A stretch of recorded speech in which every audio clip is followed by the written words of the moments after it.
नमस्कार, आपके साथ मैं हूं ललित। आज बात करेंगे उस ढाल की जिसे विधाता ने करोड़ों साल पहले हमारे देश की रक्षा के लिए खड़ा किया था। हम बात कर रहे हैं अरावली पर्वतमाला की, जिसका 80% हिस्सा राजस्थान में है। अरावली की कुल लंबाई 692 किलोमीटर है, जिसमें से अकेले राजस्थान में ही 550 किलोमीटर का हिस्सा आता है।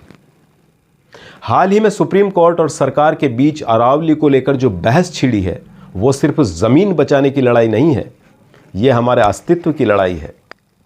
आज के इस दौर से पहले हम और हमारे पुरखे कभी सोच भी नहीं सकते थे कि भविष्य में अरावली पर्वतमाला पर इतना बड़ा संकट भी आ सकता है। आज अरावली अपने अस्तित्व के सबसे कठिन दौर से गुजर रही है। मित्रों, धार्मिक मान्यताओं के अनुसार अरावली दुनिया की सबसे प्राचीन पर्वतमालाओं में से एक है। ये पर्वत सदियों से थार के रेगिस्तान को रोकने वाली एक दीवार की तरह खड़ा है।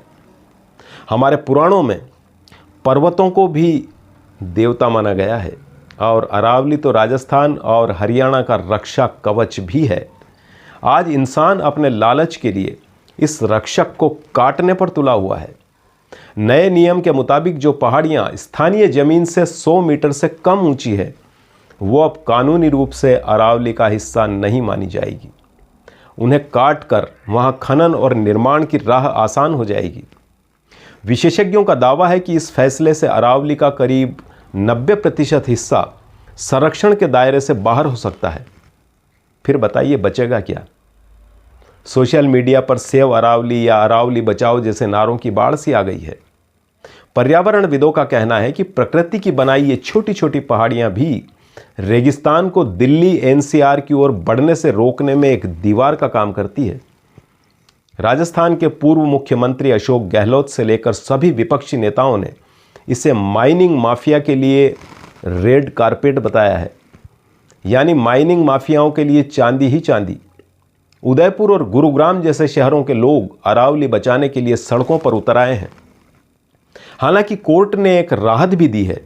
वैज्ञानिक मैपिंग और सस्टेनेबल माइनिंग प्लान तैयार होने तक अरावली क्षेत्र में नई खनन लीज पर फिलहाल रोक लगा दी गई है।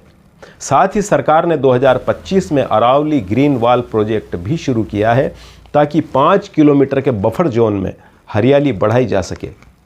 सवाल यह है कि क्या हम 100 मीटर ऊंचाई वाले तराजू पर अरावली के करोड़ों साल पुराने योगदान को तोल सकते हैं?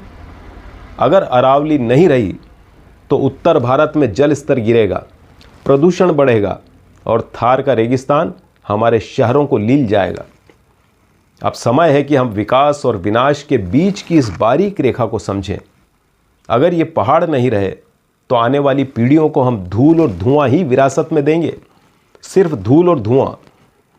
याद रखिए, जब हम प्रकृति को बचाते हैं तभी ईश्वर हमें बचाता है। यदि आप भी सहमत हैं तो कमेंट में अपनी राय ज़रूर दें और बताएं आप किस विषय पर सुनना चाहेंगे। चलिए जल्द मिलेंगे किसी नए टॉपिक पर। नमस्कार।